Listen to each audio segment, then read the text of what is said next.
A paz do Senhor Jesus, irmãos. Tudo bem com vocês? Queria que vocês pegassem a Bíblia de vocês. Nós vamos começar mais uma jornada de estudos, de reflexões. E hoje eu queria que você abrisse a sua Bíblia em Samuel. 1 Samuel, no capítulo 30. Samuel, capítulo 30.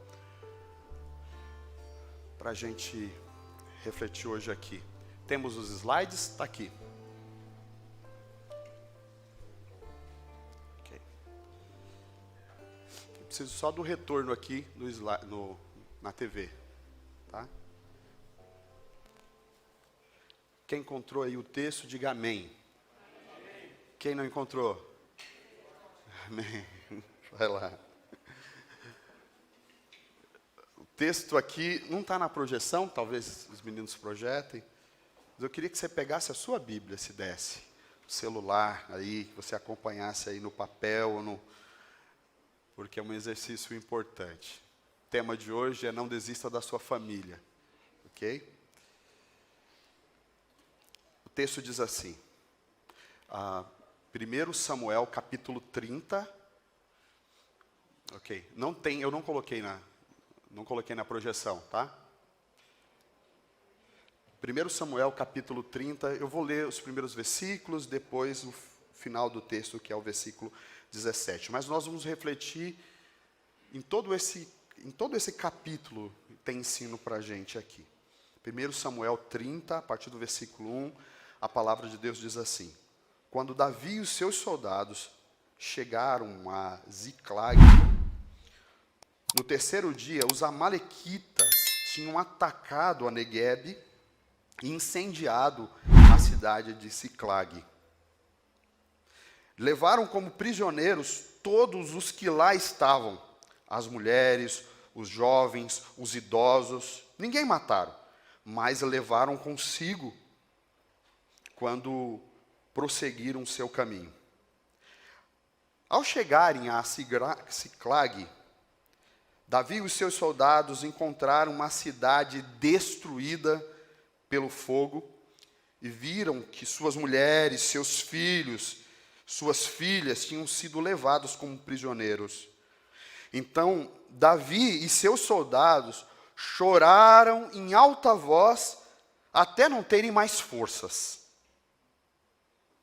As duas mulheres de Davi também tinham sido levadas. Ainoá de Jezreel e Abigail de Carmelo, que fora a mulher de Nabal.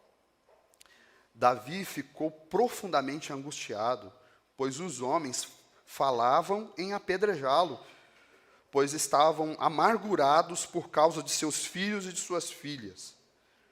Davi, porém, fortaleceu-se no Senhor, o seu Deus. Que bom, né? Davi, porém, fortaleceu-se no Senhor, o seu Deus.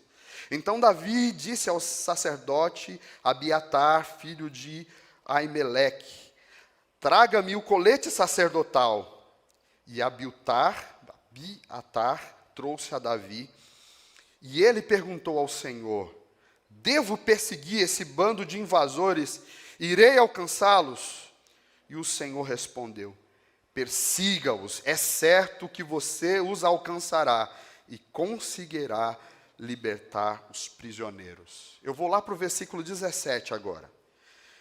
Davi os atacou no dia seguinte, desde o amanhecer até a tarde, e nenhum deles escapou, com exceção dos 400 jovens que montavam em camelo e fugiram. Davi recuperou tudo que os amalequitas tinham levado, incluindo as suas duas mulheres. Nada faltou, nem jovens, nem velhos, nem filhos, nem filhas, nem bens, nem qualquer outra coisa que foram levados. Davi recuperou tudo e tomou também todos os rebanhos dos amalequitas. Os seus soldados os conduziram à frente dos outros animais, dizendo: Estes são os despojos de Davi. Amém. Ore por mim, eu vou orar por vocês. Pai, no nome de Jesus, nós nos colocamos em Tua presença e queremos pedir a Tua bênção. Pedimos aqui a iluminação do Senhor sobre a Tua palavra, sobre as nossas vidas. Nós oramos assim, desta forma, no nome do Senhor Jesus. Amém. Podem se assentar. Podem se assentar. Nós vamos refletir um pouco nesse texto.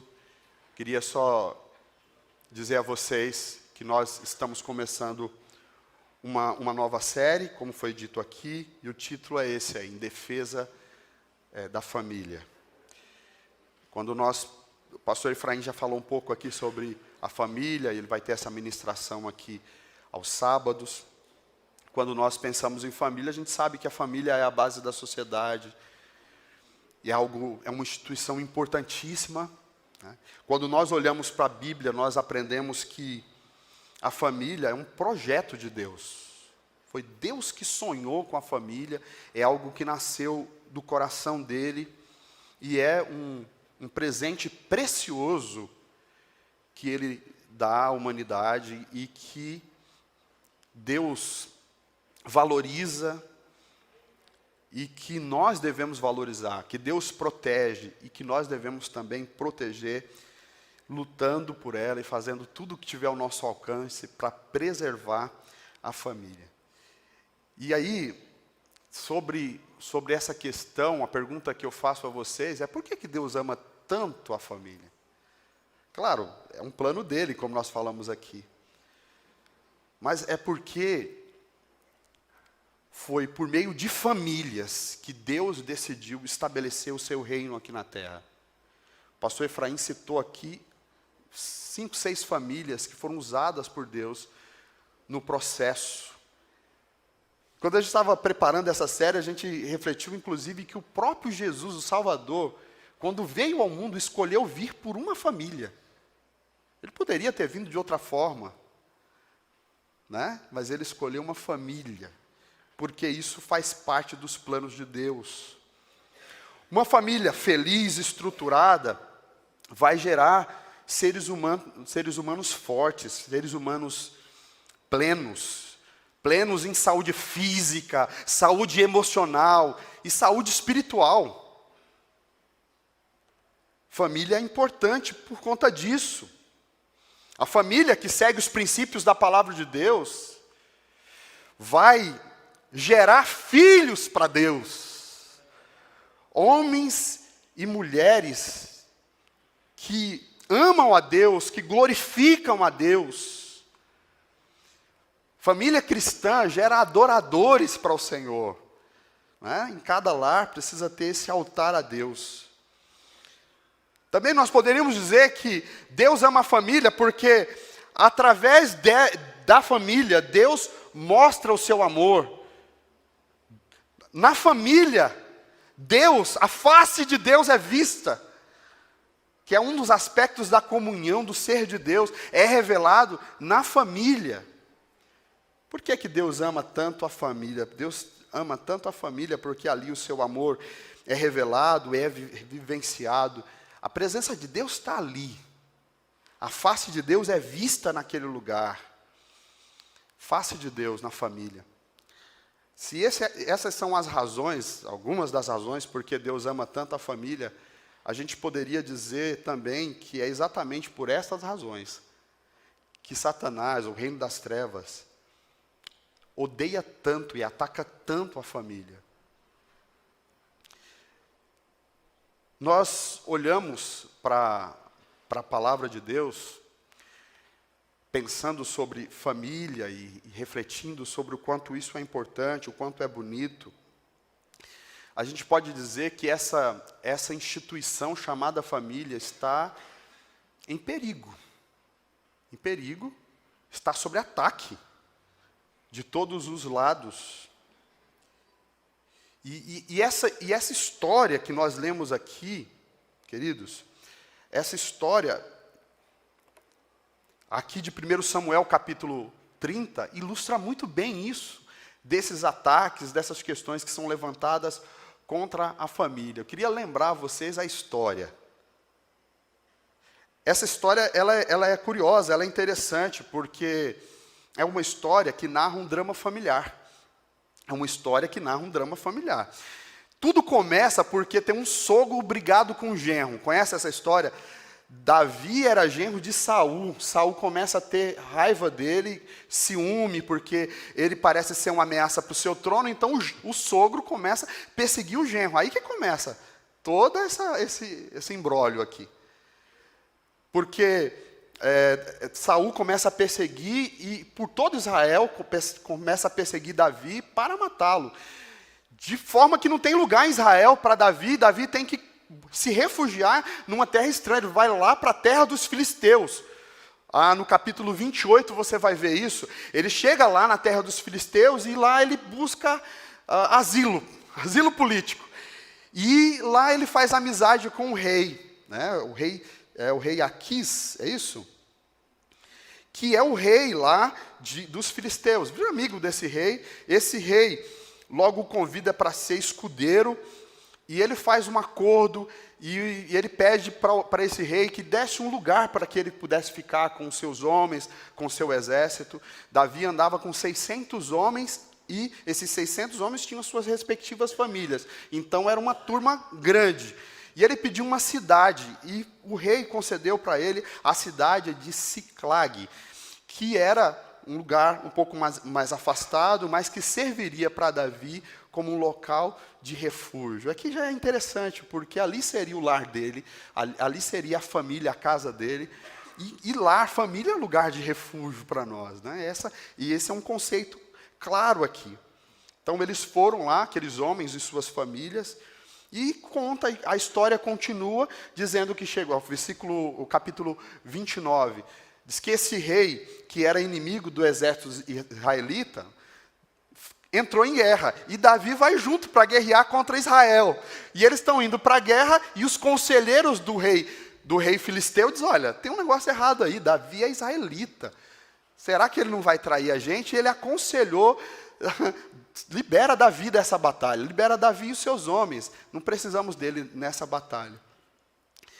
E fala para eles voltarem. Aí Davi questiona, o que eu fiz? Eu não fiz nada para o senhor desconfiar de mim. E o rei falou, não, eu confio muito em você, mas os meus conselheiros, eu não vou discutir com política, né? Não vou discutir com ele. Mas vai em paz, não fica preocupado. E aí Davi volta com os 600 homens para a cidade de Siclag. Quando chegam lá, eles se defrontam, eles se deparam com uma tragédia. Uma tragédia. O texto, aí nós já estamos no capítulo 30, descreve para nós uma situação devastadora. Quando eles chegam lá, são surpreendidos por uma cena horrível, porque os amalequitas, que eram os terroristas do deserto daquela época, que era gente saqueador de cidades, eles chegaram e saquearam a cidade, queimaram, feriram a cidade, e ainda tinham levado como escravos as mulheres, os filhos, filhas, levado os bens, levado tudo lá para a cidade dele, para a casa, para o acampamento deles. E essa é a cena. E essa cena ficou ainda mais amargurada e mais difícil, porque chega uma hora, quem que é o culpado? Não está dando certo, tem um problema, quem que é o culpado? E começaram a colocar a culpa em Davi, e quiseram apedrejá-lo. E diz a Bíblia que ele ficou amargurado, e todos ali estavam chorando muito fortemente. Né? O texto vai dizer que Davi, então, e todos estavam chorando ali, e Davi se angustiou muito, mas o texto também vai dizer que ele se reanimou no Senhor. Ele buscou força em Deus, e aí ali ele tem força, porque ele não estava tendo força nem para orar, né? Recuperou a força e ele foi orar, e na sua oração ele ora a Deus, e ele diz assim, Deus, eu vou perseguir esses inimigos que atacou minha família, que atacou as famílias dos meus aliados, ou eu vou deixar o inimigo prevalecer, eu vou jogar a toalha, eu vou desistir, eu vou entregar os pontos, ou eu devo lutar pela minha família. E aí Deus responde para Davi, não, levante-se, pode ir lutar, que tudo que o inimigo tomou, você vai tomar de volta. Eu vou restituir tudo de novo para você. Você vai trazer tudo isso de volta. E essa história, Davi vai, a gente sabe o que o texto descreve aqui para a gente. Por que eu leio essa história? Eu penso que essa história ela é um símbolo. Ela é uma ótima ilustração a respeito da tragédia que as famílias têm vivido atualmente. Assim como os amalequitas entraram naquela cidade e destruíram famílias, o reino das trevas hoje tem se levantado e o ataque é devastador sobre as famílias. Tantas lutas, tantas situações, não tem uma família que não tenha um problema. Não é verdade? E isso tem a ver com os ataques do reino das trevas, porque família forte faz gerar o reino de Deus no mundo. Então é uma luta de reinos. Há uma batalha espiritual contra a família. E de fato, Satanás, ele tem usado todos os meios para destruir a sua família, para destruir a sua casa. Quantos são os levantes causando intriga, causando desavença, destruindo a comunhão nas famílias? Ele tem trabalhado para arruinar os relacionamentos familiares. Não sei se na sua casa precisa de algo de Deus nesse sentido, mas Satanás tem levantado para atrapalhar relacionamentos. Não só isso, através de produções culturais, como cinema, novelas, vídeos e todo tipo de... até nas publicidades existem ataques diretos à família. As diversas mídias, as plataformas de vídeo, Netflix e tantas outras, os conteúdos, quase todos, em vários, tem lá um menosprezo à família. Nós vemos constantemente surgirem novos conceitos, surgirem ideologias malignas, que tentam influenciar nossas crianças. Vocês estão sabendo do que eu estou falando? Que tentam diminuir ou corromper os princípios e valores cristãos, de respeito, de autoridade de pai, de mãe, tudo mais.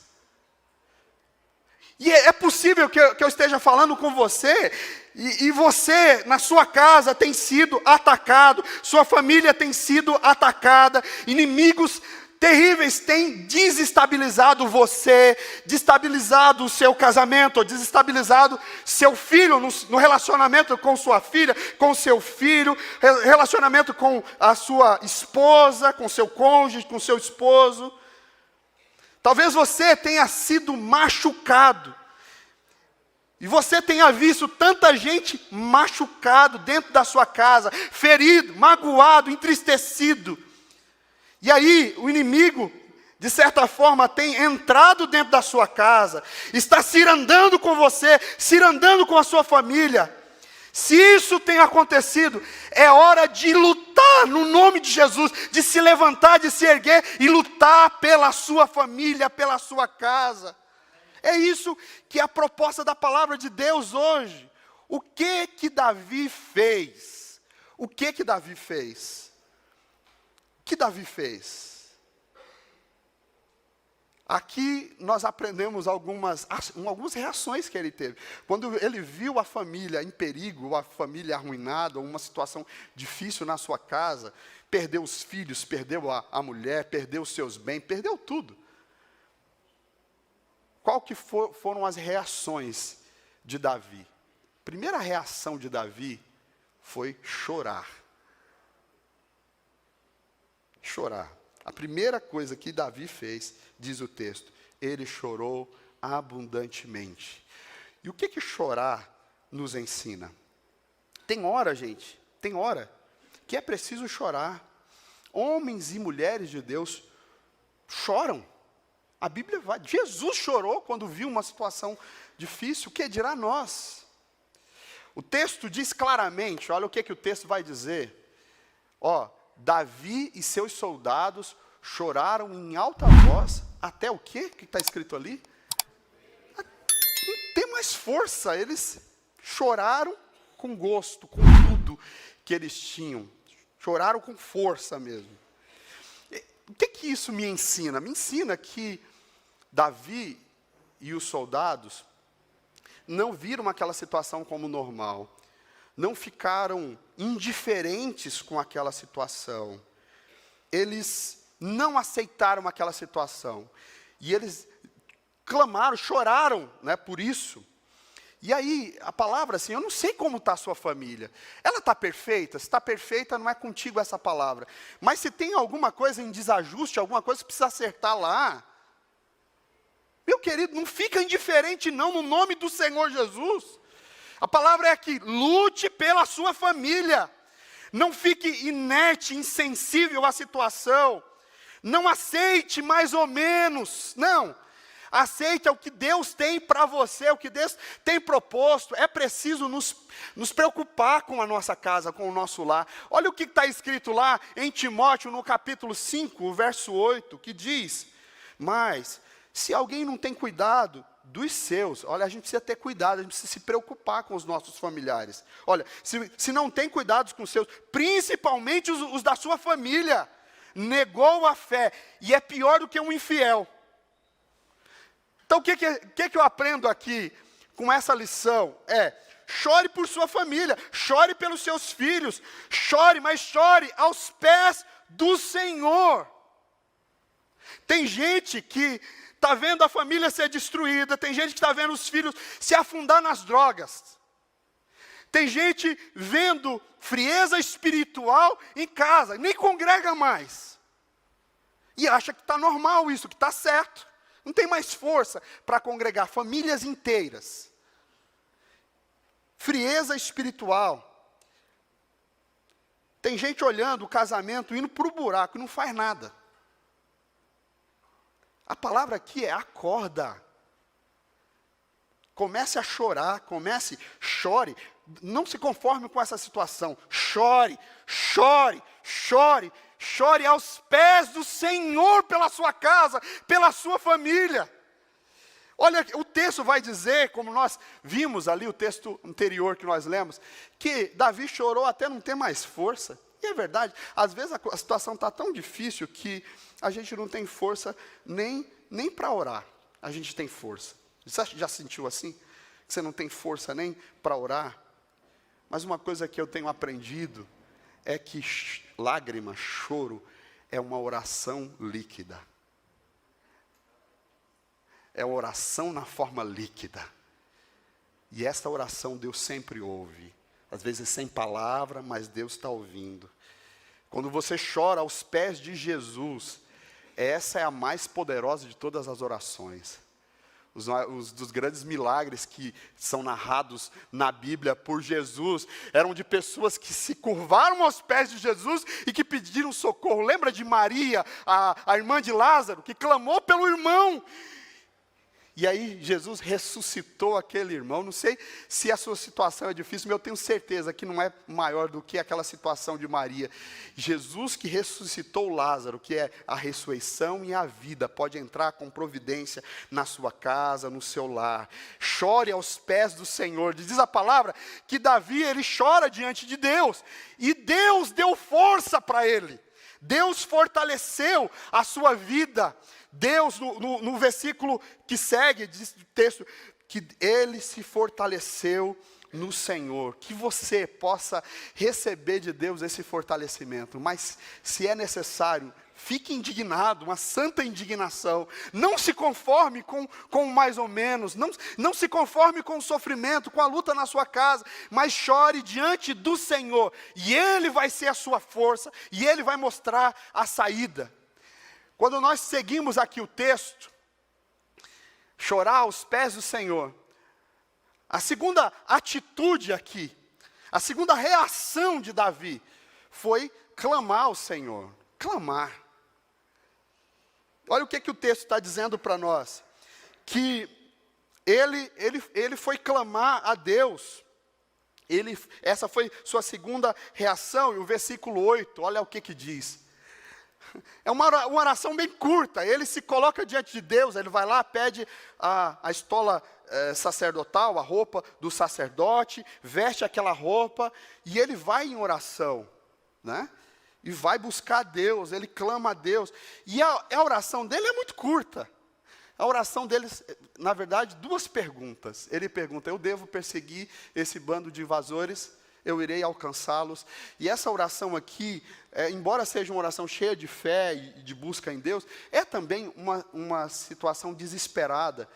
O que Davi estava imaginando? Eles já mataram todo mundo, já destruíram tudo. Nossa, se as esposas estiverem vivas, estão violentadas. Ele deve ter pensado coisas assim. Para onde eles foram? Porque esses amalequitas não tinham muito lugar paradeiro seguro, eles andavam saqueando, né? Aonde nós vamos encontrar? E será que eu devo jogar a toalha? E essa oração dele é assim: Senhor, será que eu devo mesmo lutar? Será que ainda vale a pena continuar lutando? Eu queria falar sobre o poder que há em clamar pela família, em clamar a Deus. Às vezes na nossa família a gente briga tanto, né? A gente briga muito, discute muito. A gente fica erguendo a voz um com o outro para encontrar a razão, né? Quem que é o culpado? E muitas vezes nós fazemos isso. Mas eu queria dizer para você que existem algumas batalhas que nós enfrentamos dentro da nossa casa, que não se ganha com argumentos, não se ganha com briga, não se ganha chamando o advogado para o divórcio, não é num tribunal que a gente vence essa batalha. Na verdade, existem vitórias na nossa casa, que nós só conseguimos de joelhos dobrados, orando, clamando a Deus, derramando a nossa alma perante o Senhor, e dizendo: Senhor, tem misericórdia da minha casa, tem misericórdia da minha família, Senhor, entra com providência no meu lar, e realiza esse milagre que é necessário sobre a minha casa. Entrar diante do Senhor e dizer: Senhor, será que eu devo aceitar isso como normal? Será que eu devo me prostrar diante da derrota, aceitar passivamente a decretação da derrota na minha casa, ou eu devo me levantar, Senhor, ou eu devo reagir? Essa oração que a gente precisa fazer. Eu queria dizer para você, no nome de Jesus, por mais difícil que esteja, não jogue a toalha, não entregue os pontos, não desista da sua família, clame por ela. Eu não sei se você já ouviu aquela história de um pastor famoso, o pastor Tim Cymbala. Já ouviu a história? O pastor Tim Cymbala é pastor de uma catedral batista, de uma igreja, da primeira igreja batista do Brooklyn, nos Estados Unidos. Esse pastor, ele teve uma situação uma vez com uma filha adolescente, no auge do seu ministério. Sua filha adolescente, um dia chega para ele e o desacata, com uma reação que ele não esperava daquela filha. E ela disse: eu não quero mais servir a Deus, eu não vou mais à igreja, e eu estou indo embora de casa hoje. Vou viver a minha vida, eu quero curtir a minha vida. E essa jovem foi embora de casa, na adolescência.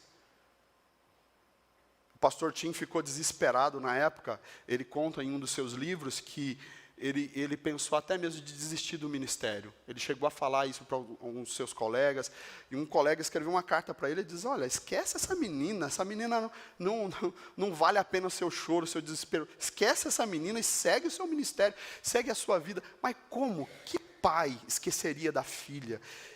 Quem poderia ficar sensível diante de uma situação? Quem não se preocuparia? E ele foi na luta, continuando, e em resumo, assim, teve um dia que teve uma vigília, né, na igreja dele, e lá eles estavam orando, intercedendo por vários, e uma irmã foi usada por Deus, e chegou para o pastor Tim e disse: pastor Tim, é o seguinte, nós oramos e choramos por muitas vidas, por muitas pessoas, mas nós ainda não choramos e nem oramos pela sua filha. E ali, aquela igreja fez um corredor, uma corrente de oração, foram dando as mãos. Um pastor que descreve essa cena diz que aquele lugar virou um quarto, como fosse uma sala de parto, com todo mundo gemendo de dor, de choro, clamando a Deus, para que Deus salvasse aquela menina. E diz que houve um mover poderoso de Deus naquele lugar, e ali foi extraordinário o que aconteceu ali. O Tim foi embora para casa, encontrou a esposa, acho que é Sara o nome da esposa dele, chegou e falou para ela, olha, eu tenho a certeza que às 2h, enquanto a igreja estava orando, Deus libertou a nossa filha. 2 dias depois, essa menina bate na porta, vai lá atender, abre a porta, ela sai correndo e joga aos pés do seu pai, diz, pai, me perdoa, pai, me perdoa. Eu errei, eu não devia ter feito isso.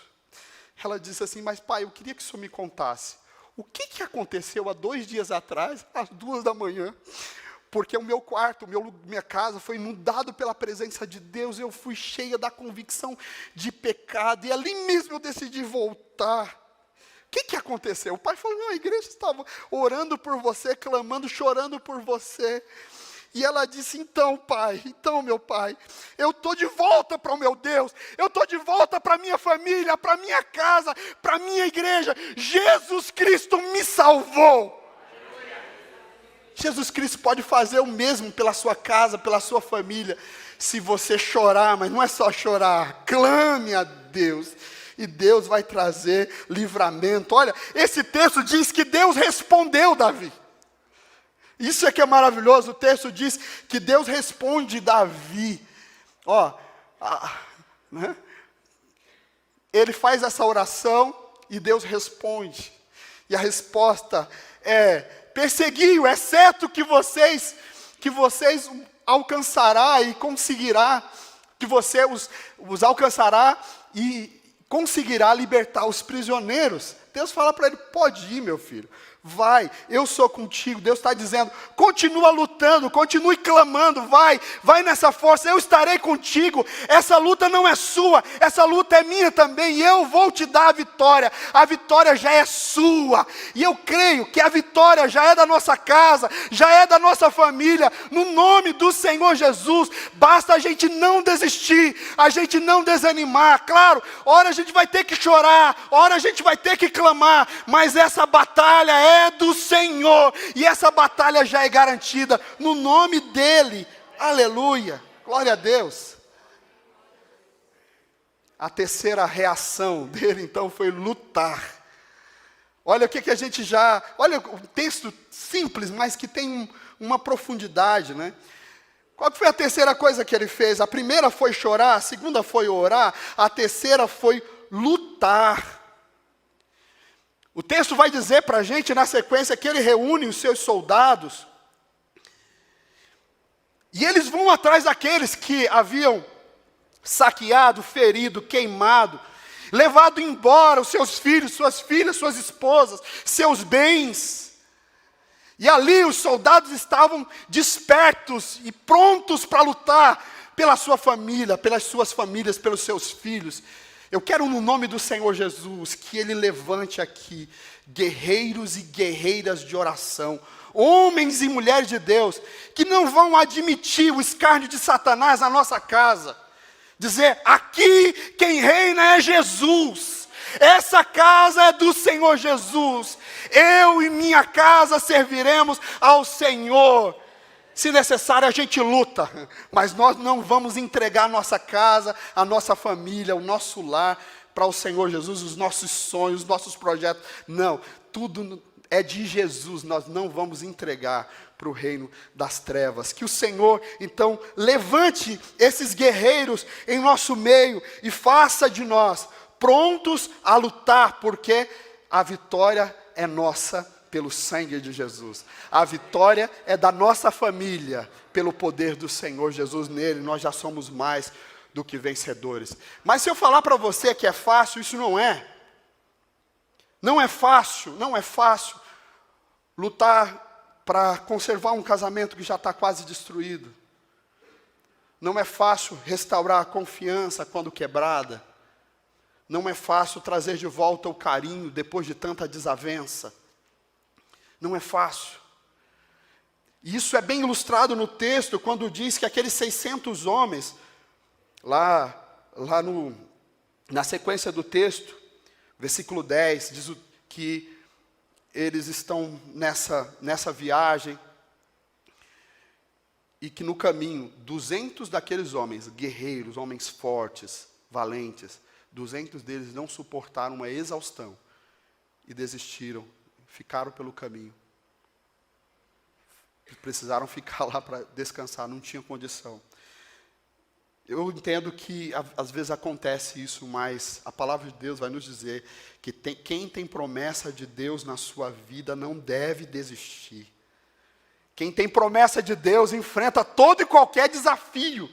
E não desanima na oração, não desanima na luta. Não pode, nós não podemos desistir ou do casamento, ou do filho, ou do nosso trabalho. Nós não podemos desistir daquilo que Deus tem dado para a nossa casa. Nós não podemos admitir como normal isso ser levado pelo nosso inimigo, não. A ideia e a palavra de Deus vem nos dizer que é hora da gente se levantar e tomar de volta tudo aquilo que Deus nos deu. Então lute por aquilo que Deus te deu. Não desanima de constituir família. Não desiste desse sonho. Continua, Deus tem plano na sua vida nesse sentido. Não desista dos seus filhos, não desista do seu lar. Deus vai te dar vitória no nome do Senhor Jesus. Não abra mão. Essa é a mensagem de hoje. Eu queria destacar desse texto, dessa parte aí em que eles estão lutando, duas lições aqui, dois destaques nessa batalha. Os outros vocês mesmos vão ler e vão tirar, né? Mas eu queria chamar a atenção aqui. Primeiro o seguinte, o primeiro é que eles lutaram pelas famílias dos 200 que pararam por exaustão. Depois que eles teve a vitória, até os outros 400 questionaram, será que é direito deles? Nem lutaram. E aí Davi diz, não, nós somos uma família. Cada um tem sua família, mas nós somos uma grande família, aqui não tem, não, ao contrário, eles vão ter direito aos mesmos despojos, à mesma riqueza, e a gente tem que dividir isso. E eu aprendo com isso que nós vemos pessoas, soldados sendo abatidos no caminho. Famílias que estão exaustas, pessoas que estão sofrendo com tantos ataques que desistem. O nosso papel como família maior é ajudar essas pessoas. Lute por outras famílias. Orem por aqueles que estão sofrendo. Deus já deu vitória sobre a sua casa, então busque a vitória de outros. Às vezes a gente vê casamentos sendo desfeitos, e a pessoa vem conversar com o pastor. E a pessoa diz, não, é porque eu fui falar com fulano, o irmão da igreja. E ele me falou, é mesmo, já devia ter separado. Desiste dessa filha, desiste desse filho, que é isso que, às vezes, se ouve. Por isso que você não pode chorar aos pés de qualquer pessoa, né? Por isso que você não deve contar seus dramas para qualquer pessoa. Você tem que contar para as pessoas certas. São pessoas que vão lutar por você, que vão buscar a Deus e que vão te ajudar a vencer nisso. Aqui nessa igreja nós temos um ministério de família. Alguns casais aqui que são separados, direcionados por Deus para aconselhar, para ajudar. E eu tenho lutado por muitas famílias, lutado por casamentos, que às vezes o próprio casal não está tão querendo lutar assim. Mas a gente vai animando, diz, não, gente, não pode. Família é presente de Deus, família é de Deus, é plano do Senhor, e nós precisamos lutar por ela. Então, nós lutamos por nossas famílias, mas também lutamos por aqueles que estão exaustos e que ficam no caminho. Outra lição que esse texto apresenta para nós, é que Davi, ele lutou, e ele foi abençoado, e ele recuperou tudo que o inimigo tinha levado, mas não só isso. Ele ainda conquistou muito mais. Olha lá como está o texto. Diz o texto que ele recuperou tudo que os amalequitas tinham levado, inclusive mulheres. O texto vai dizer, nada faltou, nem os jovens, nem os velhos, nem filhos, filhas, nem bens de qualquer outra coisa que foi levado. Tudo foi recuperado. E aí ele enfatiza 3 vezes, ele recuperou tudo. Davi recuperou tudo. E diz, e também levou mais. Ele levou rebanhos dos amalequitas, seus soldados. Então ele venceu. E a frase final lá de tudo, estes são os despojos de Davi. Ou seja, que ele conquistou do inimigo muitas coisas, muitos bens. Então, se ele chegou lá sem nada, ele ganhou o que tinha de volta e saiu de lá muito mais rico. O que eu aprendo com essa palavra? É que Deus tem muito mais para dar para você. Deus, sabe, você está feliz no seu lar, na sua família, nos seus projetos, está feliz, mas Deus tem muito mais para você se você não desistir de viver os planos dEle, de viver a vontade dEle sobre a sua vida. Eu queria perguntar, diante dessa palavra que a gente lê aqui, o que você já teve na sua casa que foi tirado de você? O que você já tinha na sua casa que você não tem mais? Será que é o carinho, companhia de alguém? Companheirismo, romantismo, diálogo? Acabou o diálogo lá na sua casa? Aquelas gargalhadas de alegria com a família? Refeições em volta da mesa? O que foi tirado de você? O que você já não tem mais? Não tem mais o culto doméstico na sua casa? Não tem mais o respeito mútuo? O amor, o perdão, o respeito uns pelos outros? Boas conversas? Comunhão com o filho ou com a esposa? O que perdeu? O que você não tem mais que precisa ser restaurado? Eu quero dizer a você, no nome do Senhor Jesus, aquele que luta por nós é poderoso para nos abençoar e dar muito mais além daquilo que pedimos ou pensamos. E esse Deus opera com poder na sua casa, na sua família, se você acreditar, se você confirmar, se você confiar. Eu quero orar com você. Diante dessa palavra que a gente leu aqui, a Bíblia diz que Davi foi, lutou, e que Davi venceu, e que Davi tomou de volta tudo que tinha sido roubado dele. As coisas grandes, as coisas pequenas, ele trouxe de volta os seus filhos, sua filha, suas mulheres, tudo ele trouxe de volta, ele reconquistou, ele trouxe de volta. E eu quero dizer para você que você pode ter de volta tudo aquilo que a vida te levou. Você pode ter de volta tudo aquilo que Deus te deu. Deus pode dar essa bênção maravilhosa sobre a sua vida. E aí talvez você esteja dizendo, pastor, mas você não conhece o meu caso. Eu não sei o seu caso, mas eu sei do meu Deus, eu sei do que Ele é capaz. Aleluia! Ah, pastor, mas a minha casa, já aconteceram tantas tragédias, tanta desavença, tanta briga. O meu casamento já não tem mais esperança, eu já joguei a toalha. Ah, pastor, para os meus filhos não tem jeito, eles não me respeitam, eles não me honram. Meus filhos não têm mais nenhum respeito por mim, a minha casa é marcada por dor, por tristeza, por mágoas, por situações que não tenho o que fazer. E o que eu faço, pastor, é só sentar, lamentar, chorar, é só isso que eu sei fazer.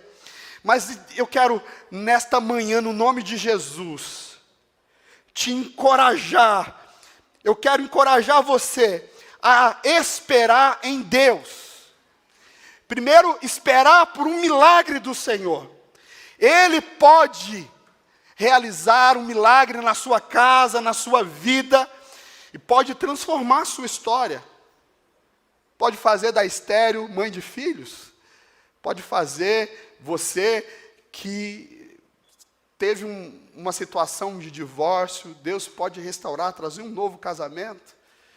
Você que está longe dos seus filhos, suas filhas, Deus pode trazer de volta. Eu creio.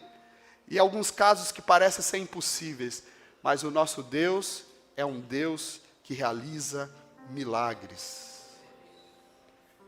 O que eu quero dizer com essa palavra é que ninguém pode estar em paz ao saber que o seu cônjuge está nas mãos do inimigo, que seus filhos estão sendo arrastados pelo reino das trevas. Não. Eu quero, no nome de Jesus, te encorajar a lutar pela sua família e a ver o milagre de Deus acontecendo na sua casa. Vamos ficar de pé. Vamos orar. Vamos clamar a Deus. Queria chamar o grupo de louvor para a gente cantar aqui até antes de orar. Aí a gente canta, depois a gente ora.